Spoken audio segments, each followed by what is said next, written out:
You are listening to the Happiest Lives Podcast with Jill Lillard, episode 115. Welcome to the Happiest Lives Podcast, where you'll learn to think better, feel better, and become the woman God says you already are. Here's your host, Jill Lillard. Welcome back, everybody. Today, we have a special guest as we continue the series Hormones, Happiness, and the Holy Spirit. And just a reminder, as we talk about hormones, hormone is just symbolic of the bigger picture of our body and all the processes going on and how that affects our mood. And so today we're going to talk about the body, lifestyle, and mood link, how all of that is connected. And so that is something I did not feel qualified to do on my own. So I'm bringing in the big muscles. I'm bringing in someone that I've learned a lot from, Chelsea Blackbird, who is the Christian nutritionist. And I don't even remember how I found Chelsea. It was through a Google. I don't remember what I was Googling, probably something with Christian. And I think actually the self-coaching model, seeing if I could find other Christians who were trained in that. And it led me to you and to your podcast. So welcome. We're looking forward to hear what you have to share with us.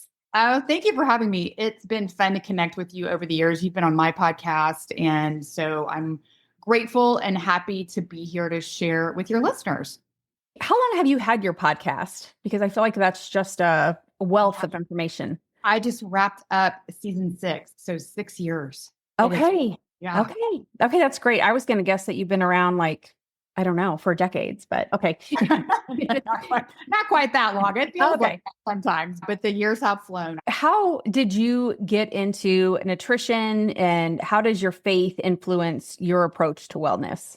Yeah, I never thought I would be a nutritionist. I didn't even know what that was growing up. It's a completely unfamiliar concept, but I feel like a lot of us who end up in the holistic health space, it's because we've had our own health issues that we've just run into brick walls with the mainstream medical system. And that was true for me. I had digestive issues growing up. I had a genetic skin condition that I battled for many years and did all these conventional treatments. Nothing was helping. In that piece of it, I was like, this is just my cross to bear. We all have health issues and it's just normal, whatever. But it wasn't until I was ready to start a family and I had trouble conceiving. And I got the diagnosis of unexplained infertility, which basically means they don't know what's wrong with you. And so they were recommending going down the infertility route. And I was all on board for that, but my husband wasn't. And that was really tough. So because of that, he wasn't willing to go down that journey. I started just researching, is there anything I can do to help myself? What can I do? And I read a book called Taking Charge of Your Fertility. I went to a naturopath who changed my diet, gave me some supplements, and 6 weeks later, I was pregnant. And I was like, are you kidding me? What? And it was wonderful, but also ticked me off in a way because no doctor had ever asked me, hey, what are you eating? Is your body does it even have what it needs to grow a baby? Obviously not. My body just was not in the position, have what it needed to actually grow a baby. And so turned out I was not infertile. I have 3 kids, but that really led me on my journey to health and wellness. And of course, once I learned more and changed my diet, my genetic skin condition went away, my digestion got better. All these fell into place once the diet and the lifestyle fell into place. And so that is what led me here. And I just had such a passion for sharing it. And then along that way, I just felt God calling me to connect it to the way he created us. There's so much conflicting advice out there, and it's really hard to know, what to do. You can find studies that say opposite things on the same topic. And so what God was really showing me is, hey, listen, I made your body and I made the food for your body. And it's as simple as that. That's really what it comes down to. And that is the compass. And since then, I've just really been trying to share that with people, keep it simple as possible, and just share these really critical foundations of health from a biblical perspective, looking through a biblical lens. And you do a good job of that. I think just being able to constrain and focus and take complicated things and just the vast amount of information out there. Yeah, that is one thing I appreciate it, that you make it, less overwhelming as far as here's all these different theories and ways to think about it. Yeah, it can get complicated when you think about it, when you just use the biblical lens as your compass. It really does simplify it. That's good. I love that. So in having this discussion today, I was trying to think where even to start, because there are just so many different buzzwords out there, words that you hear that I don't always even know what they mean or how it fits together in the bigger picture. And I'm a bigger picture gal. I like to know how all the parts work together. I'm amazed with science, but sometimes I find science very complex and hard to swallow and understand. So I love sciencey people who can bring it all together. But the place I guess I wanted to start with is the word neurotransmitters. And because as a therapist, myself as a counselor, and having worked with a lot of psychiatrists and mental health issues with people through the years, I know the first line of defense or the direction we'll go when we're addressing the body, when a psychiatrist is addressing the body in a mental health concern or depression, anxiety, is they may focus on serotonin. So there's the serotonin theory of looking at how that affects mood, and that's where psychotropic medications come in. And yet there's so much more that kind of leads up, if we almost look at it like a continuum, maybe psychotropic medications here, which some people really need that. Antidepressants have helped many a person, but there's a lot of layers of defense before that. I guess I want to understand, what's the difference between hormones and neurotransmitters? Are they the same thing? We can just think of neurotransmitters as basically like our brain hormones. Okay. I mean, that's probably the simplest way to think about it. And they really drive the way we feel, our mood. And so they're so critical. There's different ones, as you mentioned. There's serotonin, which is our calm, our focus. There's our dopamine, which kind of gives us our drive, our endorphins. And then we've got our GABA, which is our chill mode. And I like to think of our dopamine and endorphins as if we're driving a car, like our accelerator pedal go. Serotonin would be like cruise control, chilling.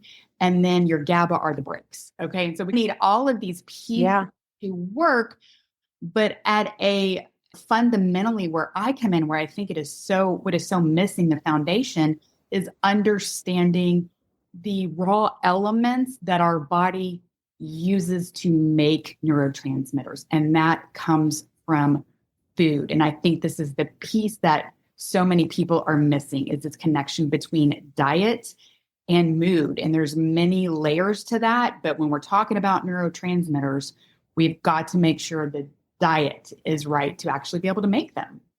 Okay. Yeah, I want to break it down, how food turns into whatever it is that our body needs to make those neurotransmitters. But while we're on the word neurotransmitters and hormones, so you're saying neurotransmitters are like the brain hormones. There are also other hormones, which we think of as like the sex hormones when we're thinking of estrogen and testosterone, progesterone. And I know those impact our mood as well. We can testify to that when we're in our cycle or pregnant, we may be more emotional. Do you want to just speak a little bit to that as well? Absolutely. We have a ton of hormones in our body, right? I think when we talk as women, especially when we talk about hormones, our minds immediately go to estrogen, progesterone, testosterone. I like to give people this visual of what I call the hormone hierarchy. Okay, so picture a triangle, and at the base, we've got some hormones like cortisol, insulin, oxytocin, melatonin.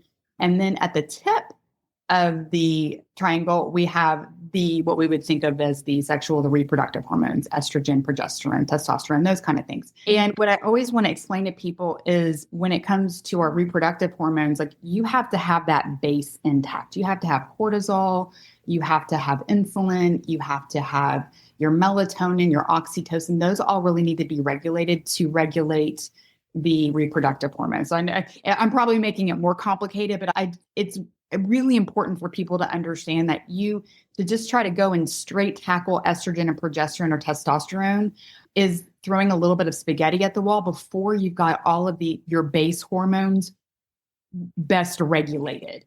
So we can also talk about that too, but these things come down to diet and lifestyle practices as well. So yeah, we have hormones are messengers. Basically, that's what it comes down to in the body. Hormones are messengers. They're directing things in the body. So whether it's those reproductive hormones, whether it's stress hormones, whether it's how we're putting our food away, storing food in the body, whether it's telling our brain to slow down or speed up, these are all just different messengers in the body, but they certainly work together. But there's just some of these foundational principles to consider when we're talking about any of the hormones. in our body, which really just come down to these diet and lifestyle practices. And if you don't have these in place, all of the rest of it's going to be wonky. Okay. So like when we want to address these things, we may be starting at the tip of the iceberg, and yet there's a lot underneath. If we go,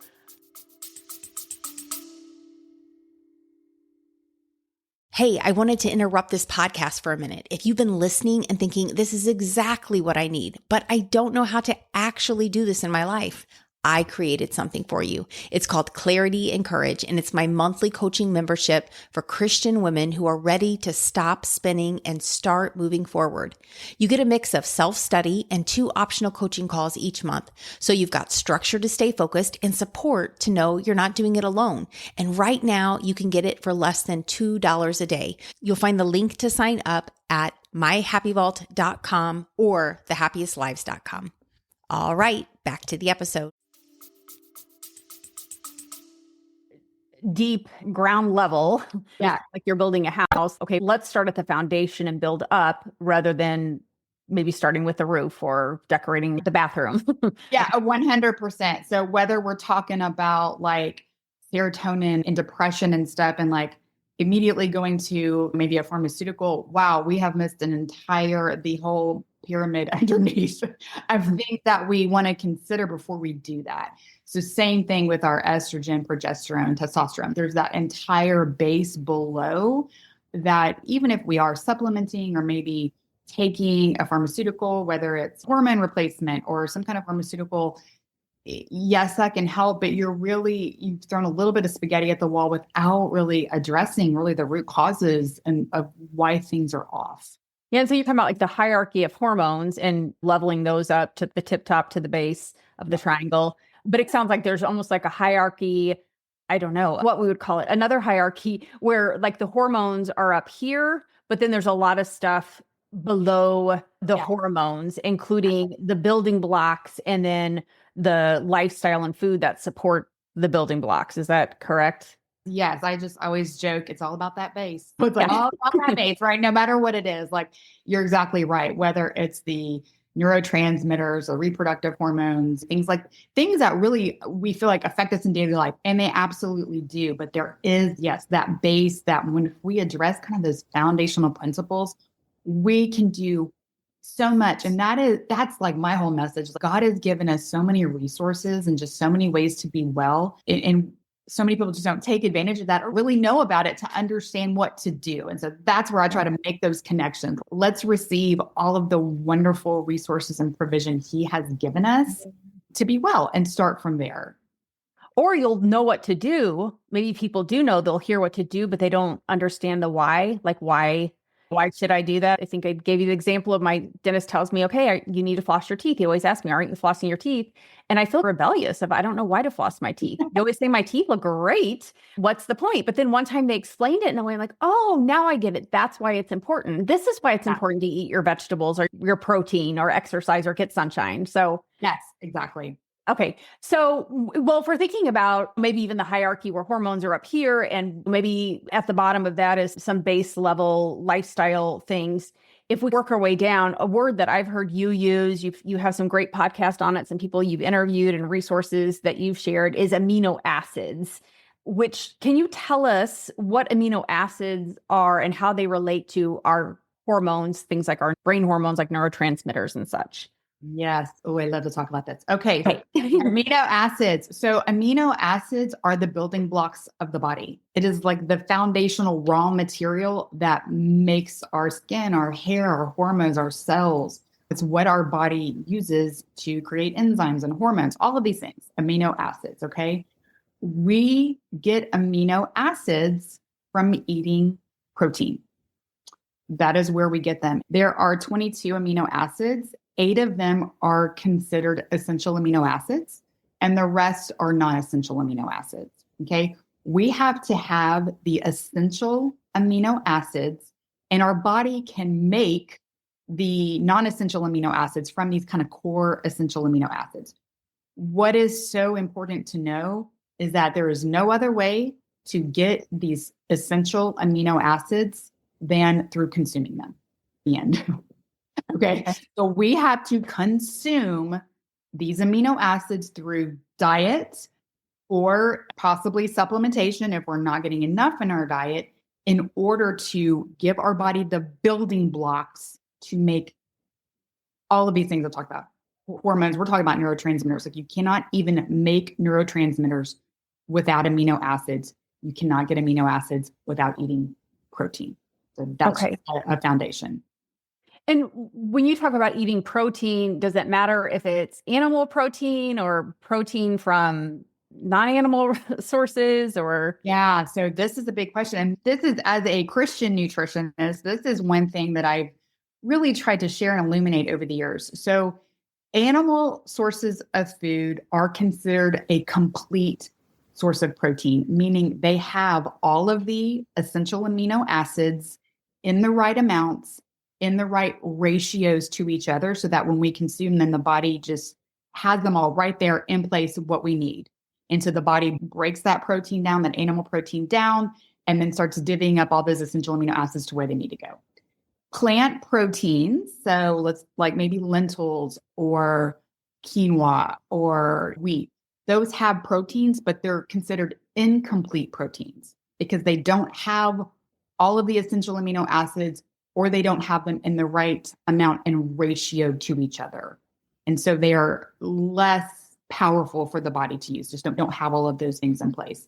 And so when we think about an ideal diet, God gave us plant foods and God gave us animal foods. And each of those kingdoms really have their strengths. And we need a combination of both. I think that's what the perfect diet is. God-given plant foods, God-given animal foods. Animal proteins just absolutely shine when it comes to the amino acids because they are complete proteins. Okay, so we need a combination of foods. You're not saying, oh, we just need protein and nothing else. God has made all of these things and they are good for us. Eating proteins helps us get amino acids, which are the building blocks of all of our hormones, neurotransmitters, and other things in our body.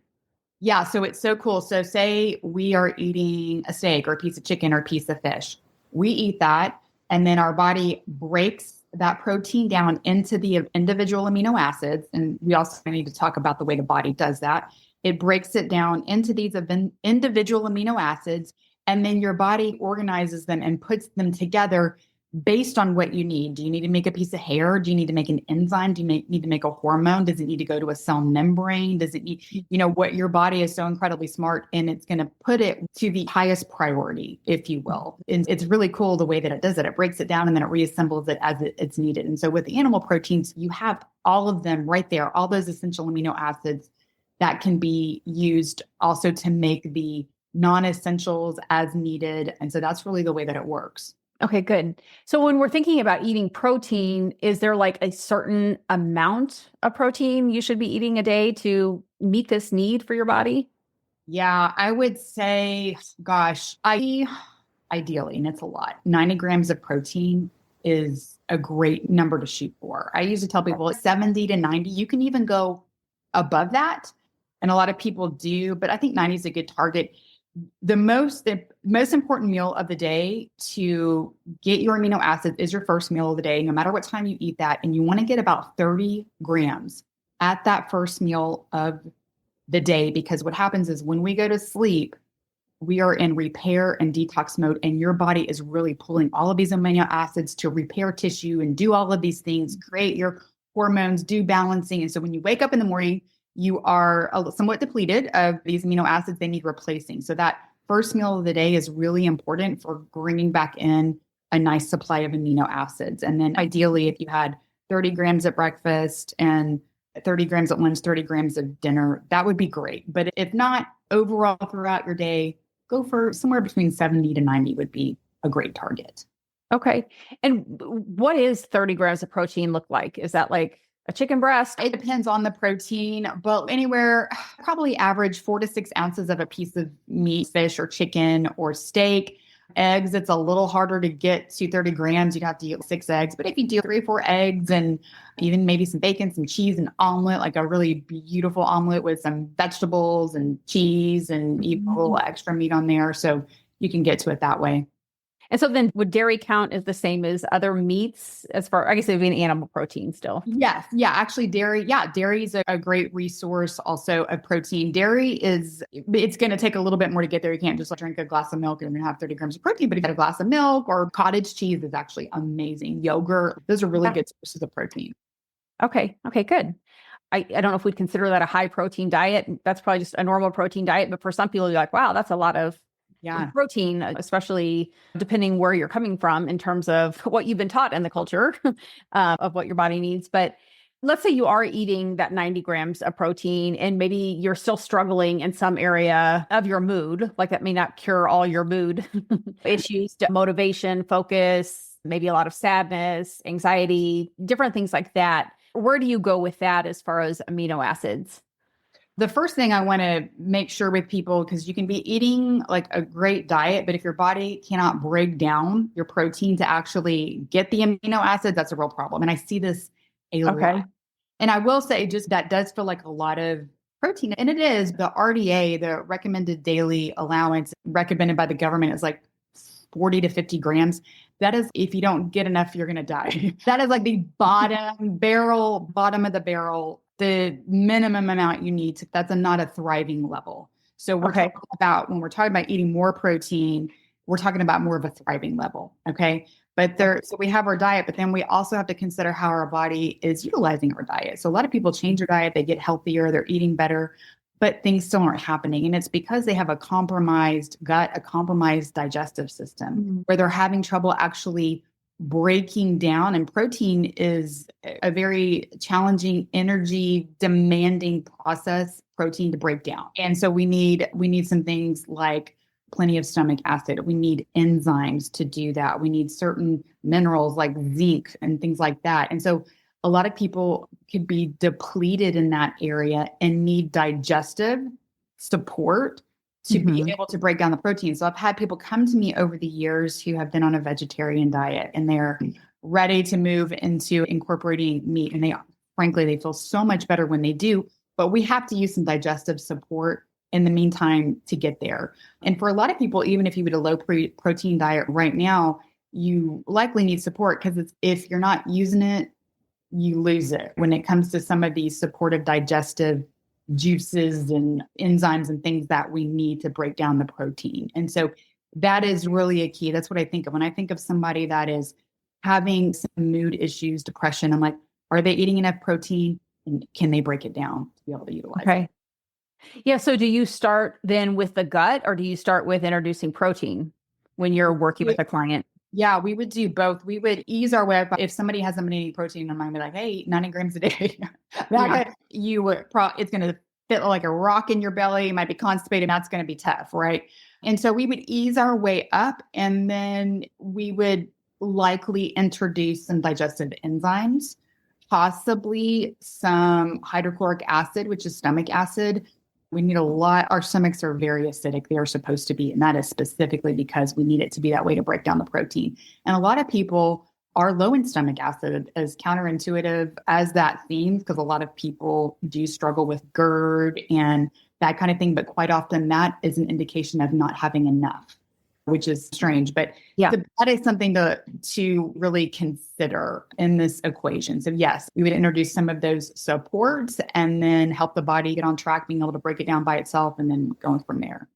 And are those with normal foods that you can get at the grocery store, or are you adding like supplements to build that acid when you're saying the hydrochloric acid?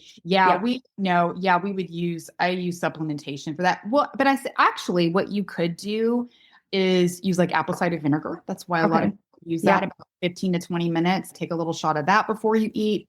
That can support making stomach acid. You can use digestive bitters, which are it's like a little tincture you could take. And those are more gentle supports for some people that are really struggling. I'm like, if you want to get there faster, we can use the supplements. Because that can take a while to build that up. But there's options out there like that. Any of those would work.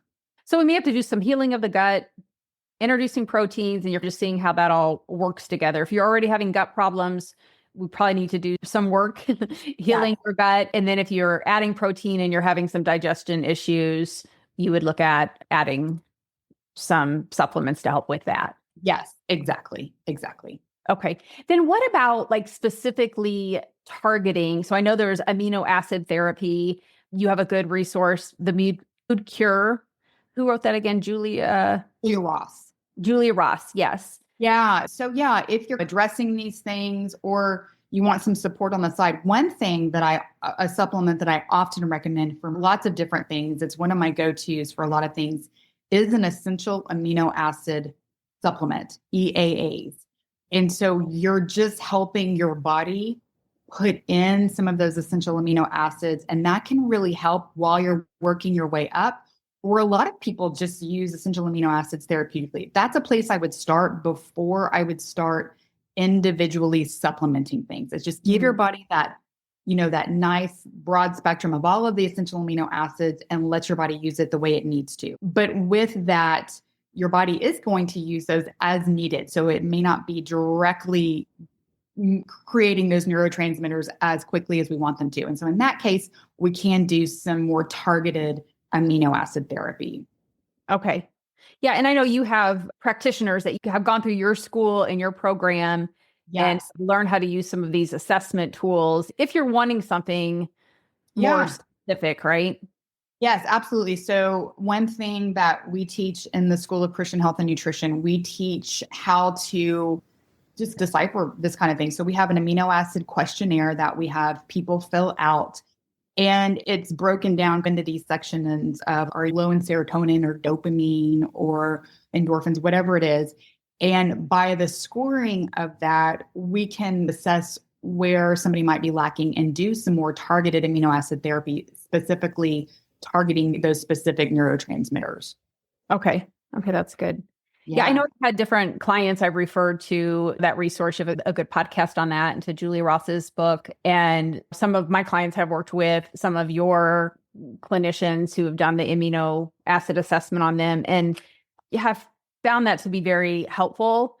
I know 5-HTP, like a lot of people who are taking like Prozac and antidepressants, SSRIs, that can be equally as effective, right? Yeah. Absolutely. Now, if somebody is already on an SSRI, you don't want to just start throwing a bunch more amino acids on top. You really need to work with a practitioner. It has to be done carefully because you can have a kind of crossover there that can make things go a little bit fireworky and wonky. But yeah, they can be really effective. I recently had my son, we were talking about it, and he was feeling like he was having some focus issues. So I had him take the amino acid questionnaire. Found out he's a little bit deficient in some of the endorphins. And so we brought in some phenylalanine. I always say that. I always want to say that I said it wrong. And that's been a really great when he started taking it. I'm like, how do you feel? And he said, it helps me feel locked in. Like that's his word for like focus. So awesome. And so I literally wrote locked in on the top of that's so good. Bottle. I'm like, here it is. Every morning before school, we take this supplement. And that's really helped. And so again, like when we're talking about kids that potentially have focus issues, ADHD, stuff like that, again, what's their diet like? Are they eating a bunch of junk? Are they even getting any good protein? And if so, they might need a little bit more support. In my house, of course, I have a lot of healthy things, but also have teenagers that go off and eat junky food, like with their friends. Yeah. We've got some compromised stuff going on here. So that was just a really nice, natural way to help support that for him. And so, it could be so helpful. Absolutely. That's great. That's good.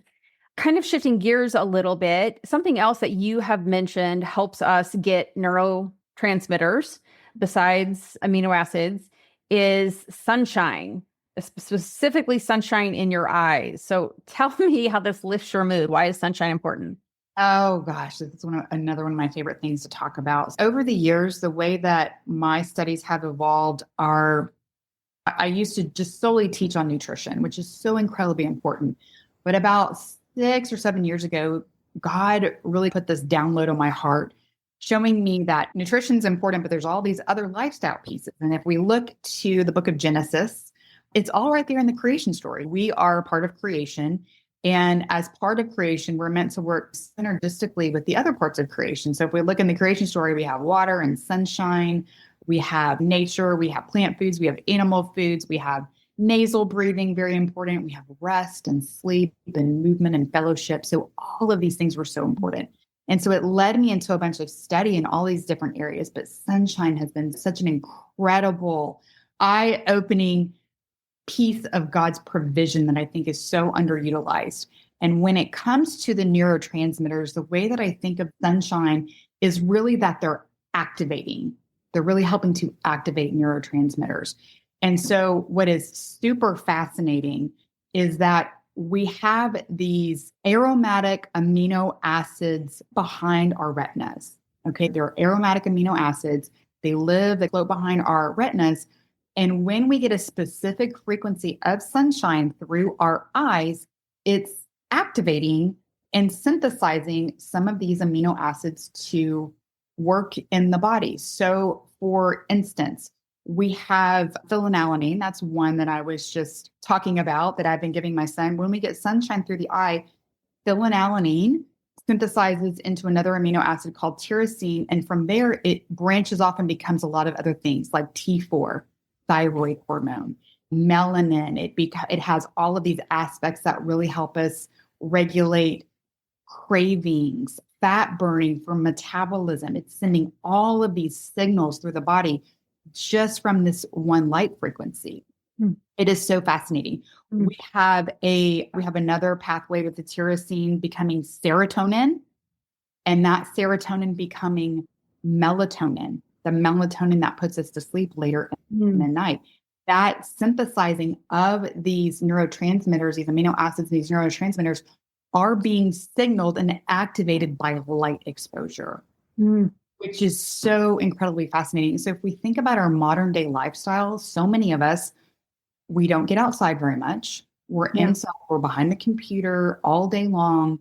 We're not getting outside. We've been told to be fearful of the sun, wear sunglasses, cover our bodies. But if we think historically, if we think about like our Bible brothers and sisters, they were outside all the time. They lived outside. They were so in touch with nature. They were getting natural light. They were grounding with the earth. They were getting all of these signals and all of this provision, and their bodies were relating to creation in the way that God intended and made us to. And so I think this is just such a fascinating piece. And so if I have somebody that is hormonally dysregulated, that is neurotransmitter dysregulated, I'm going to prescribe sunshine. Yeah, that's good. And I'm not a doctor and I can't prescribe medicine, but I can prescribe what our great physician has given us. And that is sunshine. It's just such an easy thing to implement that can be so helpful. And I think it's free. It doesn't cost anything. It's free. I think a lot of us have that. You go outside and you get a lift. When you go outside, I think a lot of us have that, even if it's a subconscious recognition. Oh, I just feel better. I go outside and there's sunshine and it's brightening. But there are real physiological things that are happening that are creating a reason for a better mood, clearer thinking, motivation, just happier thoughts, and reducing anxiety. All of these things because of this trigger of the way that the light hits our acids. It's amazing. Yeah, that is amazing. You don't think of all of that. But yeah, I love the relationship between all the parts. How here's the sun, but it's functioning with us on a very deep level. Yeah. You don't think about that. Yeah, nobody really does. It takes all these parts, right? Like we have to be getting these essential amino acids from real food, the way God made it. That's one piece of the provision. Another part of the provision is the sunshine that's going to interact with these amino acids in our body and activate and help produce all of these things. And so just going back to the sleep, when we're talking about mood, I think a lot of us know if we don't get good sleep, like we ain't going to be in a good mood. And so number one, just going to sleep and working on your dedicating time at night to going to sleep and not staying up too late, but understanding that sunshine that you get in the morning determines the way that your body produces the melatonin, the sleep hormone that's going to be released at night to help you go to sleep. It is just incredibly fascinating. Yeah. So how much, I guess a couple of questions when you're saying the sunshine you get in the morning. So my question is like, what time of day? I have my daughter and I hear all these other teenagers, they're all aware of the UV. I guess they're looking on their phone. Oh, the UV is this. We have to get out and tan. This is the prime time. Okay. So these kids are aware of like UV and time of day. Okay. So as far as getting the sunshine, are there specific times of the day that we need to get sunshine, and how much sunshine do we need? And do we need to be afraid of UV rays? Okay. Yeah. So this is fascinating. So the sun produces all kinds of different light frequencies all throughout the day. We can't see them, but they're changing. So there's 4 key times of the day. And I always tell people, like, you just do your best. We're working, we're busy. And so we can't just spend outside all day long. But I think if we're aware of these 4 key times, it's really helpful. So sunrise is a key time because during sunrise, blue light comes in the atmosphere. That's going to really support cortisol, stress hormone. That's going to get our cortisol right for the day. And that's one of those base hormones we talked about earlier, all about that base, right? It's at the base of the triangle. And if your cortisol up, it's really going to mess everything else up. So that's really helpful for cortisol and melatonin. Because when you get that blue light in the morning, it's like, all right, it's time to make cortisol. And about 12 hours, we need to make melatonin. Okay? And when you say in the morning, like right after the sun rises, or as sun's rising. So not daybreak, but as sunrise. And there are apps like a circadian app, D-Minder. There's apps out there that will tell you when this is happening in your area. So sunrise is the key time, or even as soon as you wake up, if you're not up when the sun's coming up, just go outside first thing. Like for how long? Do you need to be out there for an hour or? No, like I always say a minimum of 3 minutes. Oh, okay. Right. Like the longer, the better. During the school year, there are some times when I'm just like, I'm busy in the morning making breakfast or whatever. And like, I just stick my head out for 15 seconds. If that's all I can do, it's better than nothing. Like exposing my eyes to natural light instead of all of the indoor artificial light. Just as much as you can do. That's what I want to say. You're like, don't let perfection be the enemy of progress. Do the best you can do, even though I'm going to talk about all these different times. Okay. So sunrise is the key time. The next key time is UVA rise. UVA comes into the atmosphere about an hour after sunrise. And it's UVA rise. This is that key trigger that's really activating all of those neurotransmitters behind the eyes. Okay. So it is a really great time of the day. And when we talk about sunrise and UVA rise, it is ideal to be outside as they are coming into the atmosphere. Because if you're outside and the sun is rising, that blue light's coming in, or UVA rise, the UVA is coming in, that transition is just like a big old, here we are, like bell to your brain and to your eye and to your whole body, to your physiology. It's that transition that your body really picks up on. You can't be out there as it's coming in, as it's rising. You just go outside and it's 2 hours later, still going to be helpful. But if I'm really therapeutically working with somebody, I'm like, listen, that if you can get out there during UVA rise, awesome. Okay. The next key time of day is just that UVB. So UVB comes in later in the day, more of that kind of midday. And that's when we're having that strong UVB for our tan, our vitamin D synthesis, is that more middle of the day. And UVB is great for not just tanning and getting vitamin D, but it also, if you get some on your stomach, it helps diversify your microbiome and acts like a probiotic. So that's pretty cool. And all of these rays are doing way more than I'm talking about, by the way. So many things. I'm just giving you talk about hormone stuff. But then, then sunset. That is the other key time of the day, because that is telling your body, okay, so blue light's leaving the atmosphere. And blue light is really what's associated with day, cortisol. And so as blue light's leaving, your body's, it's time to shut down cortisol and it's time to release melatonin. So cortisol and melatonin kind of work inversely to one another. When one is up, the other is down, and vice versa. And so that sunset time is like, all right, it's time to take it on down and we're going to get ready to go to bed and wrap it up for the day. It's got these soft red hues and that kind of thing. And so those are just some really key times to signal your brain about what time of the day it is and really help regulate all of your hormones, including your reproductive hormones. There's it's all doing that as well, but your reproductive hormones, your metabolic hormones, as far as we think of like insulin and cortisol, it's some of that fat burning stuff, but also our neurotransmitters. So sunshine is addressing all of that. Okay. No, that's wonderful. So just a recap of what you said about sunshine, basically 4 times a day. So actual sunrise, look on your phone, your app that's going to tell you when the sun is rising in your area, and go outside then. And then even if it's just for a few minutes, and then UVA rise, which is 1 hour after sunrise. Your app will tell you that too, but yeah. Okay. So it's a period of time, not just 1 hour, maybe 1 to 2 hours or. Yeah. You got your blue light comes in the atmosphere. It's there all day. UVA comes in for a lot of the day, and then UVB goes out, UVA goes out, and then like blue light is going out later. So they come in and then they go out in this kind of certain pattern. Like an orchestrated fireworks show and a different level. Created by our mighty creator, right? Yes, that is amazing. That's beautiful. Orchestrate such a beautiful thing. Yep. Yeah, that's so neat. Okay, what else? You can speak to whatever else you think is relevant. Just some things that I've jotted down that I've heard you talk about that tie into mood. Inflammation and cytokines is another theory of mood. Nutrients, toxic burden, the nervous system, balancing blood sugar, inflammatory foods, food intolerances, nutritional deficiencies. Like those are all different angles and things that we can look at, which I know we don't have time for all that today. That's why we have your podcast where they can get a little bit more of that. But are there any of those things that kind of stand out that you want to just touch on? All of those are going to affect mood for sure. But I would say the things that we talk, I don't want to overwhelm people with too much. Okay, yeah.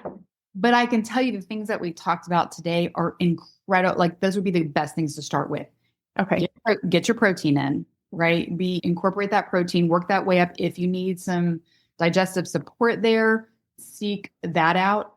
And then your sunshine, because both of those things are going to really affect all of those things. If we talk about blood sugar, for instance, and that really can affect your mood, the way that your diet, I have had people in the past, this one lady, I put her on my Feast to Fast program. And really that's just regulating your macronutrients, like increasing protein, bringing down carbs, just having a little bit of better balance. And she was like, you saved my marriage. Because I'm such a nicer person by changing her diet and increasing protein, bringing down some of the processed carbohydrates that she was eating too much of. Yeah. It changed her entire outlook, the way she felt, the way she showed up in the world.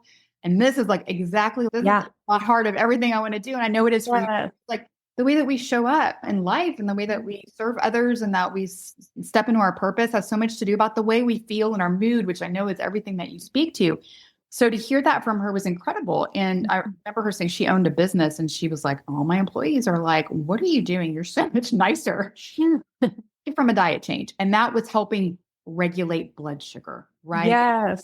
Because having these blood sugar swings that are making her feel so moody and hangry and mean. So prioritizing protein and reducing all of this processed stuff is working on a lot of different levels. It's balancing the blood sugar, but it's also producing the building blocks for your body and your neurotransmitters, hormones, all of this. Exactly. Giving your body the raw materials to make that. So it's working on multiple levels. And that's going to bring down inflammation too, right? When we get our diet a little bit regulated, our macronutrients.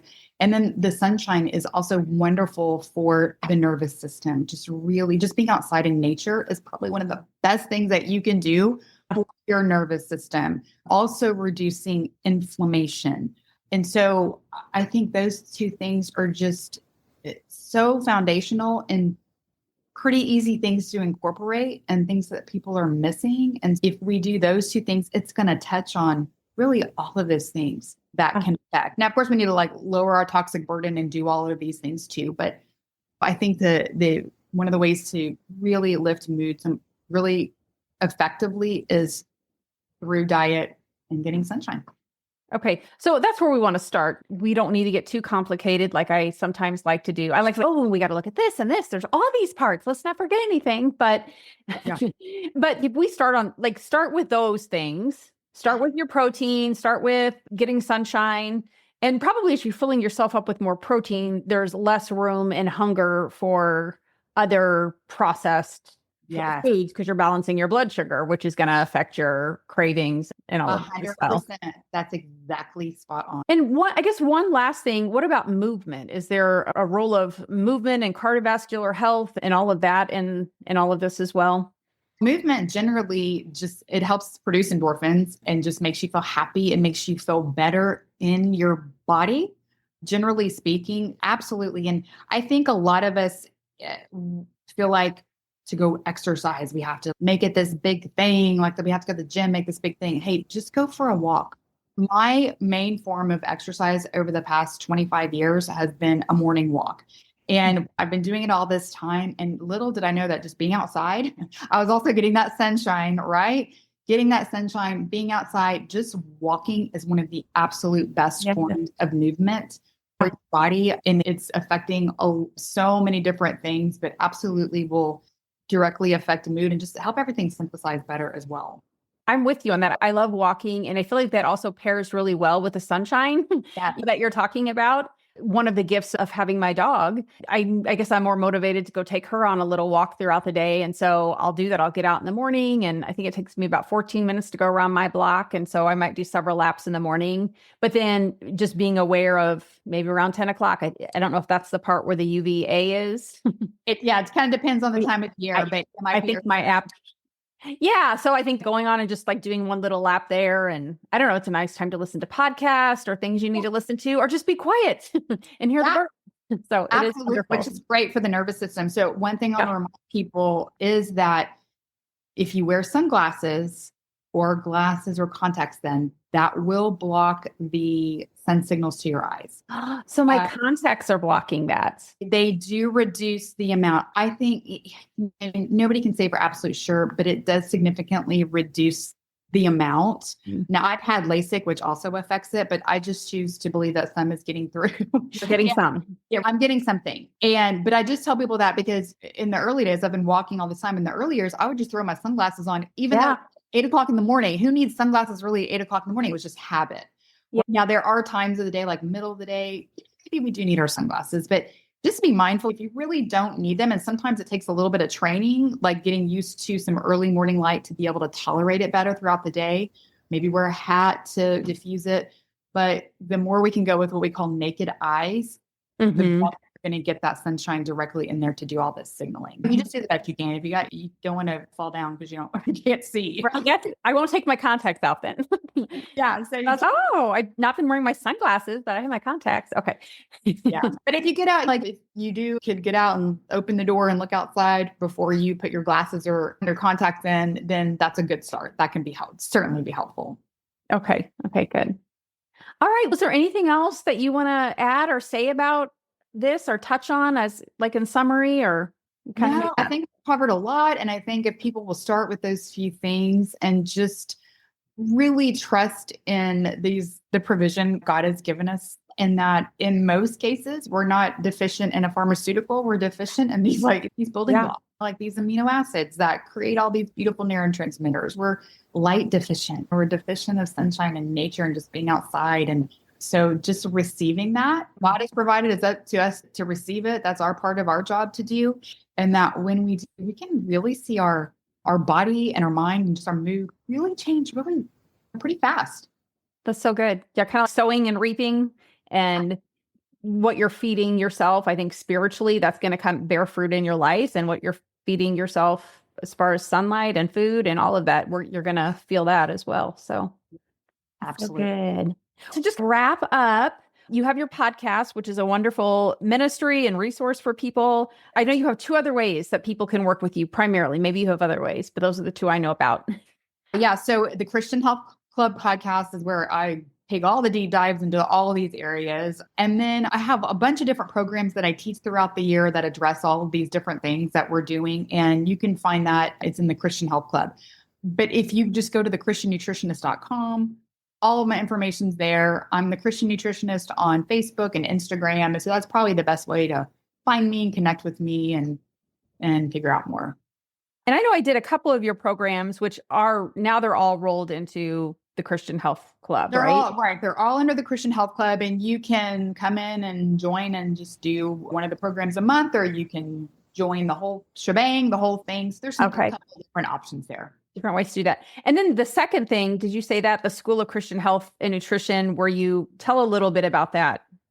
Yeah. But before I move to that, I will say one of the things that's included when you join the Christian Health Club is that you get access to our amino acid workshop, where you can take the amino acid questionnaire. And then we have videos and kind of information about some of those targeted amino acid therapy that we talked about earlier. So that's included when somebody joins monthly or for the year or anything. But yeah. And so we also have, a few years ago, one of my colleagues and I started this school of Christian health and nutrition, because we had so many people over the years asking me, like, how did you become a Christian nutritionist? And I was like, I did this kind of training to become a nutritionist, but the rest of it was the Holy Spirit. I found that there was a need for that. And so we do a 10-month certification course where we teach all of these things, the sun piece, the amino acid therapy, the diet. We teach so many things packed into that. And yeah, we just figure we need more people doing this work in the world. And so we certify Christian health practitioners, and we have that program going on. We're going to do it once a year. So yeah, they can just go to the School of Christian Health and Nutrition to find more information there. Okay. And they'll find a link for that too at the Christian Nutritionist. Yeah, that's also on my website. And we'll have all the links to all of these programs too. Okay. Perfect. Yes. Oh, thank you so much for coming. I think we did a good job tackling. You did a great job tackling. I felt like, how is this not going to be a 2-hour episode? But we did it. I feel like you did a great job touching on kind of the main points without overcomplicating it, that there's some really practical things that people can walk away to implement it. It's just not theory and a lot of buzzwords. It's practical. Yeah, it is. Hopefully we didn't overcomplicate it, but thank you. Yeah. Thank you for having me. So fun to be with you. I just love everything that you're doing. Thank you. I think all these pieces come together really well. Yeah, me too. All right. Thanks, Chelsea. And I'll talk to you soon. Okay. Thank you. All right. Bye. I'm so glad you joined me today. If you'd like to know more about me and how we can work together, just head to thehappiestlives.com. I work with individuals, couples, and groups of Christian women who are ready to grow, heal, and live with more clarity and joy. While you're there, you'll find resources you can get free, like my podcast guide, the mini course, The 4 Things You Must Do to Become the Happiest Wife, and a link to join my monthly newsletter so we can stay in touch. Again, that's thehappiestlives.com. I'd love to connect with you there.